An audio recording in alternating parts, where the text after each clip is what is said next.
Nalurinya, setiap orang itu pasti memiliki masalah. Jika Anda orang bijak, pasti Anda bisa menyelesaikan masalah. Namun jika masalah tidak kunjung selesai, berarti Anda bermasalah.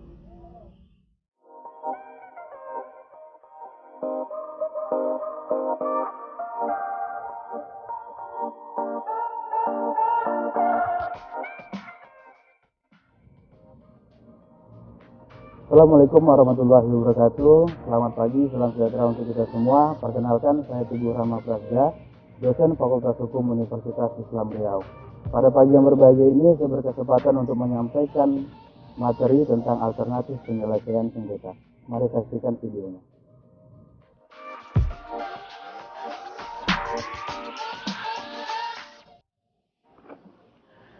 Baik, perlu kita pahami secara bersama bahwa banyak saat ini di lingkungan sekitar kita terjadi permasalahan-permasalahan hukum, terutama terkait pada subjek hukum, orang maupun badan hukum.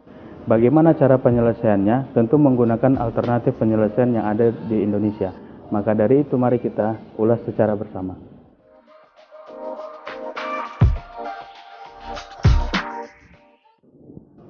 Baiklah, pada kesempatan kali ini kita akan membahas mengenai alternatif penyelesaian sengketa yang ada di negara kita, Republik Indonesia. Tentunya sengketa-sengketa yang terjadi itu adalah berawal dari adanya suatu kegiatan legal ataupun kegiatan resmi. Saya ambil salah satu contohnya itu mengenai bisnis. Bisnis bisa dilakukan oleh orang perorangan ataupun badan hukum. Orang perorangan dan badan hukum disebut dengan subjek hukum. Pengertian dari bisnis sendiri adalah, bisnis adalah suatu kegiatan yang mendatangkan keuntungan atau suatu kegiatan yang bernilai uang atau memiliki nilai uang di dalamnya. Nah, semua kegiatan bisnis itu ada yang kegiatan bisnis besar dan ada juga kegiatan bisnis itu yang kecil, menengah, dan sampai dengan besar. Jadi bisnis itu adalah bisnis yang dilakukan oleh orang ataupun badan hukum itu memiliki pengikatan antara orang dan pihak pertama dan pihak kedua. Nah, biasanya pengikatan bisnis itu ada yang diikat melalui nota kesepahaman yang disebut dengan MOU dan bahasanya itu Memorandum of Understanding. Ada juga pengikatan melalui MOA, Memorandum of Agreement, atau perjanjian ataupun kontrak yang selama ini kita kenal. Nah, ketika subjek hukum mengikatkan dirinya pada perjanjian antar subjek hukum, biasanya sering menimbulkan permasalahan-permasalahan itu yang disebut dengan sengketa. Tentu kita harus memahami terlebih dahulu apa sih yang dimaksud dengan sengketa. Tentu kita harus memahami sesuatu hal tersebut dikatakan sengketa itu dalam hal seperti apa. Nah, dikatakan sengketa apabila ketika kedua belah pihak telah mengikatkan perjanjian, salah satu pihak mengalami kerugian, maka pihak yang merasa dirinya dirugikan terus menyampaikan kerugian tersebut kepada pihak kedua, lalu pihak kedua tidak merespon atau pihak kedua tidak menunjukkan sifat kooperatifnya untuk mengganti kerugian, maka itu sudah disebut dengan sengketa. Nah, sengketa-sengketa yang terjadi seperti ini tentu bertanya nih, masyarakat banyak bertanya, ketika terjadi sengketa bagaimana sih cara penyelesaian? Apa sih proses yang harus kita tempuh? Nah, dalam kali ini saya akan memaparkan sedikit mengenai bagaimana cara menyelesaikan sengketa-sengketa yang ada pada orang perorangan maupun badan hukum. Yang pertama itu ada penyelesaian sengketa yang disebut secara litigasi. Nah, penyelesaian sengketa secara litigasi itu maksudnya adalah penyelesaian sengketa melalui proses hukum. Nah, penyelesaian sengketa yang melalui proses hukum demikian itu maksudnya adalah berarti kita menempuh proses hukum ke pengadilan, badan peradilan yang kita tempuh. Menurut pasal 24 ayat 2 Undang-Undang Dasar Negara Republik Indonesia 1945 menyatakan bahwa badan peradilan itu ada yang disebut dengan Mahkamah Agung. Nah, Mahkamah Agung itu memiliki 4 badan peradilan di bawahnya. Yang pertama ada Badan Peradilan Umum, disebut dengan Badan Peradilan Umum itu kita sering menyebutnya dengan Pengadilan Negeri. Yang kedua ada Badan Peradilan Agama, itu kita sebut dengan Pengadilan Agama. Yang ketiga ada Badan Peradilan Tun, atau kita sebut dengan Badan Peradilan Tata Usaha Negara. Dan yang keempat itu ada Badan Peradilan Militer. Nah, pasti bertanya-tanya nih, apa sih tupoksi atau kompetensi dari 4 badan peradilan itu? Saya akan jelaskan yang pertama mengenai Badan Peradilan Umum. Badan Peradilan Umum atau disebut dengan Pengadilan Negeri atau bahasa sehari-harinya kita sebut dengan PN, itu dapat menyelesaikan kasus perdata dan pidana pada umumnya. Apa sih kasus perdata dan pidana pada umumnya? Kasus perdata dan pidana umumnya, contoh, kasus perdata itu pada umumnya seperti wan prestasi. Ketika seseorang pembisnis ataupun orang perorangan tadi mengikatkan usaha dengan badan usaha atau badan usaha mengikatkan usahanya dengan badan usaha lain, mengikatkan dirinya pada kontrak, maka ketika terjadi perselisihan di dalam kontrak itu disebutkan, apabila nanti kami berselisih, maka penyelesaiannya dapat dilakukan di pengadilan negeri misalnya. Nah, berarti ketika terjadi wan prestasi dapatlah dia diselesaikan di pengadilan negeri. Itulah disebut dengan pengadilan negeri dapat menyelesaikan kasus perdata pada umumnya. Terus disebut juga pengadilan negeri bisa menyelesaikan kasus pidana pada umumnya. Apa sih kasus pidana umumnya? Kita ambil contoh yang sering terjadi itu adalah pencurian. Pencurian itu diatur di pasal 362 Kitab Undang-Undang Hukum Pidana maupun 363. Nah, ketika ada kasus pencurian, tentunya sebelum sampai pengadilan, para pihak itu harus melapor dulu ke tingkat kepolisian. Di situ akan dibuatkan surat laporan, di situ akan dilakukan penyelidikan dan penyidikan. Ketika nanti berkasnya sudah sampai atau berkasnya sudah cukup, itu disebut dengan P21, lalu berkasnya dinaikkan ke kejaksaan, di kejaksaan baru diagendakan untuk dilakukan sidang di pengadilan negeri. Itulah yang saya katakan bahwa pengadilan negeri itu dapat menyelesaikan sengketa perdata dan pidana pada umumnya. Terlepas dari itu, berarti kita saat ini menyelesaikan sengketa, ada Badan Peradilan Agama. Nah, Badan Peradilan Agama itu pasti juga bertanya, kawan-kawan juga bertanya, apa sih yang dapat diselesaikan di Badan Peradilan Agama? Badan Peradilan Agama dapat menyelesaikan kasus perceraian khusus untuk seseorang atau orang yang beragama Islam. Pasti juga lagi ada timbul pertanyaan, apakah hanya sebatas kasus perceraian? Tentunya tidak, ada juga kasus hibah, infak, sodakoh, dan ekonomi syariah. Nah, itu juga dapat diselesaikan di Badan Peradilan Agama, atau sering kita dengar dengan Pengadilan Agama. Oke, setelah kita tadi telah memaparkan Badan Peradilan Umum, Pengadilan Negeri, dan Pengadilan Agama, saat ini kita juga harus membahas mengenai Badan Peradilan Tata Usaha Negara. Nah, pasti juga timbul pertanyaan, apa sih Pak kewenangan dari Badan Peradilan Tata Usaha Negara? Nah, kewenangan Badan Peradilan Tata Usaha Negara adalah khusus untuk menyelesaikan surat ketetapan yang dikeluarkan oleh instansi atau institusi terkait, yang surat ketetapannya itu tidak dapat diterima oleh subjek hukum. Jadi, orang perorangan yang menerima surat ketetapan itu tidak menerima surat ketetapan yang ada pada institusi tersebut dapat melakukan upaya hukum ke Pengadilan Tata Usaha Negara. Ketika mereka mengeluarkan basiking atau surat ketetapan dan saat itu pula tidak diterima oleh orang yang menerima surat tersebut, maka dia dapat mengajukan upaya hukum ke Tata Usaha Negara. Tentunya terlebih dahulu melakukan pendekatan-pendekatan sosiologis kepada pihak-pihak terkait di instansi di tempat bekerja. Selanjutnya kita membahas mengenai pengadilan militer maksud saya. Pengadilan militer itu adalah pengadilan yang khusus untuk membahas atau khusus untuk menangani perkara pidana yang diperlakukan oleh anggota militer. Jadi kalau ada anggota militer melakukan tindak pidana, maka dia dapat dilakukan pemeriksaan di pengadilan militer tempat di mana ia berada. Oke, setelah kita membahas mengenai 4 badan peradilan di bawah Mahkamah Agung, kita kembali ke pengadilan negeri. Pengadilan pertama tadi adalah pengadilan negeri. 4 badan peradilan, salah satunya adalah pengadilan negeri. Kita harus juga memahami bahwa apabila keputusan pengadilan negeri tidak sesuai atau tidak dapat diterima oleh para pihak yang bersengketa, maka para pihak diperkenankan atau diperbolehkan untuk mengajukan upaya hukum banding.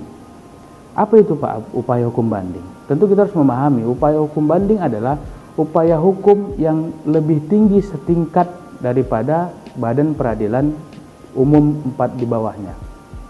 Berarti kita harus mengajukan memori banding namanya. Kita mengajukan memori banding kita ajukan di sana. Nanti apabila para pihak juga tidak sepakat dengan keputusan daripada hakim pengadilan tinggi, kalau kita mengajukan banding itu pengadilannya adalah pengadilan tinggi. Apabila nanti para pihak tidak sepakat lagi dengan keputusan banding hakim pengadilan tinggi, maka para pihak diperkenankan untuk mengajukan upaya hukum terakhir yang disebut dengan kasasi.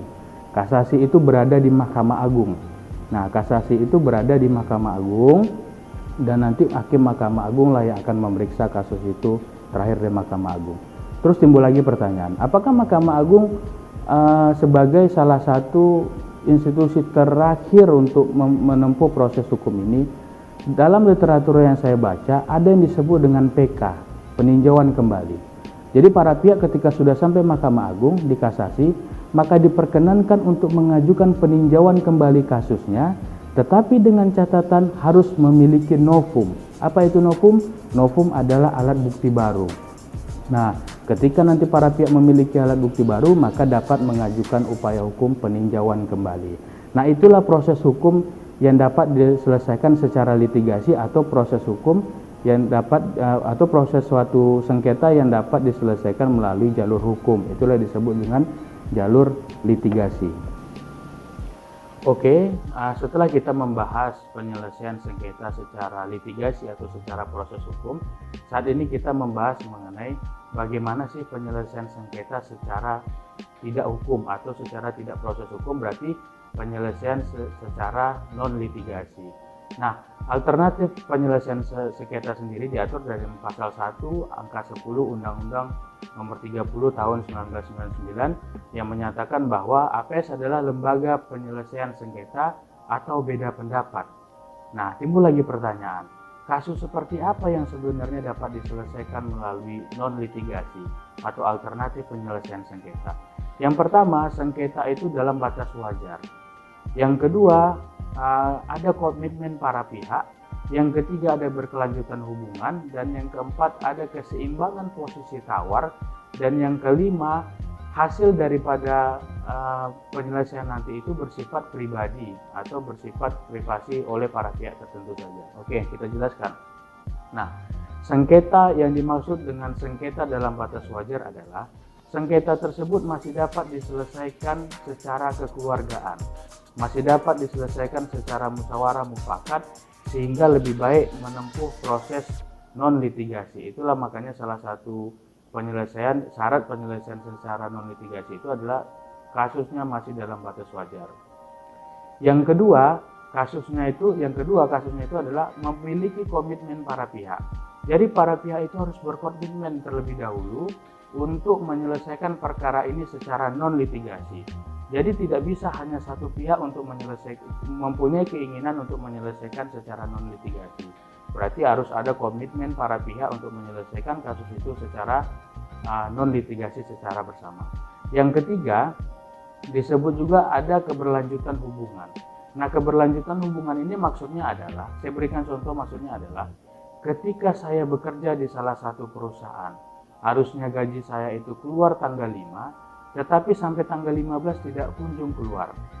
Nah, karena saya masih berkepentingan untuk kerja di perusahaan tersebut, lebih baik dilakukan proses-proses penyelesaian sengketa secara non litigasi. Karena ada hubungan yang akan berlanjut, saya tetap bekerja di sana. Tetapi kalau saya menyelesaikannya di pengadilan atau proses hukum, tentu bisa jadi saya nanti bisa dipecat ataupun di PHK oleh perusahaan-perusahaan tersebut karena saya tidak dianggap kooperatif. Yang keempat ada disebut dengan posisi tawar yang seimbang. Posisi tawar yang seimbang maksudnya adalah ketika nanti saya menawarkan, tolong dong diselesaikan pembayaran gaji saya itu saat ini juga, lalu perusahaan bilang kasih dong kami waktu 10 hari lagi. Nah, ketika saya menerima posisi tawar itu, maka itu lebih baik diselesaikan secara non litigasi. Yang kelima itu hasilnya nanti itu bersifat rahasia atau bersifat pribadi. Nah, 5 itulah kunci kita untuk menyelesaikan kasus di non litigasi. Tentu timbul lagi pertanyaan, cara-cara seperti apa sih yang bisa kita tempuh untuk proses di luar hukum? Yang pertama itu ada negosiasi. Nah, negosiasi di sini adalah para pihak itu saling menyampaikan pendapatnya untuk saling bernegosiasi agar perkara ini bisa selesai atau sengketa ini bisa selesai. Kita tidak perlu menempuh proses hukum. Dan apabila nanti para pihak juga tidak bisa bernegosiasi dengan baik, maka para pihak disarankan untuk melakukan upaya-upaya di luar pengadilan itu dengan mediasi. Nah, mediasi di sini akan menggunakan mediator yang ditunjuk oleh para pihak, tentunya mediator yang bersertifikat, mediator yang sudah teruji, yang memiliki surat sertifikat dari badan akreditasi yang memang diakui oleh nasional. Nah, oleh mediator tersebut, para pihak nanti akan dimediasi, akan dicari titik terangnya, dicari solusi terbaik oleh mediator. Dari negosiasi dan mediasi itu juga ada konsiliasi juga demikian. Kita itu memberikan berkas-berkas tertentu kepada pihak-pihak tertentu untuk pihak-pihak itu memberikan masukan-masukannya bagaimana seharusnya kasus ini diselesaikan dengan baik. Maka dari itu, ketika kita semua memiliki permasalahan-permasalahan di bidang hukum, tidak serta-merta kita harus menempuh proses hukum ke pengadilan. Tapi kita masih ada proses hukum di luar pengadilan yang masih kita bisa tempuh secara kekeluargaan. Dua-dua penyelesaian sengketa ini diatur di negara kita, Indonesia. Tinggal kita memilih mau kemana kita melakukan penyelesaian. Ketika kita memilih jalur litigasi, berarti kita sudah harus bisa menerima konsekuensi yang sudah diatur oleh undang-undang penyelesaiannya melalui badan peradilan dan tingkat-tingkatnya di Mahkamah Agung tadi.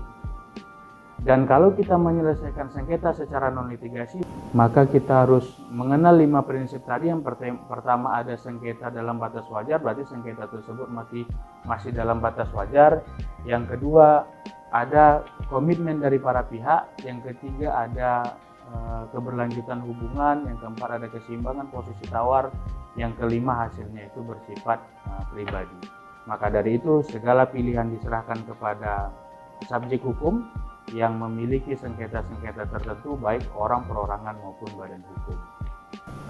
Baik, untuk kesimpulan materi pada kali ini, kita telah membahas bahwasannya penyelesaian sengketa yang terjadi baik antara orang maupun badan hukum itu dapat diselesaikan secara litigasi atau secara proses hukum maupun secara non-litigasi.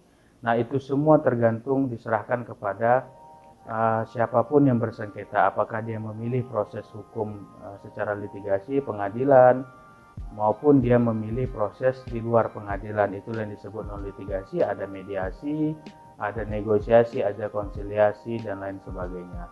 Semua diserahkan oleh para yang bersengketa sehingga nanti menimbulkan kesepakatan bersama untuk sehingga berdamai secara bersama-sama. Baiklah, di akhir materi pada kali ini saya ucapkan terima kasih, semoga bermanfaat bagi kita semua, termasuk bagi diri saya sendiri. Saya akhiri, wabillahi taufiq wal hidayah. Assalamualaikum warahmatullahi wabarakatuh. Ketika seorang nahkoda yang mengendarai kapal hendak berlayar, pasti dia ingin bahwasannya laut itu ombaknya tenang-tenang saja.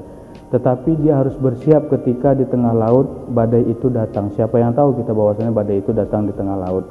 Maka dari itu begitu juga dengan kita manusia, kita hendaknya senantiasa berpikir positif bahwasanya kita bisa melalui hidup ini dengan baik, dan ketika ada permasalahan yang datang kita harus bisa menyelesaikannya dengan baik. Dan diingat juga, apabila kita memiliki permasalahan sebesar kapal pesiar apapun, maka kita harus ingat bahwa nikmat Tuhan lebih luas daripada kapal, yaitu seluas laut yang ada di lautan.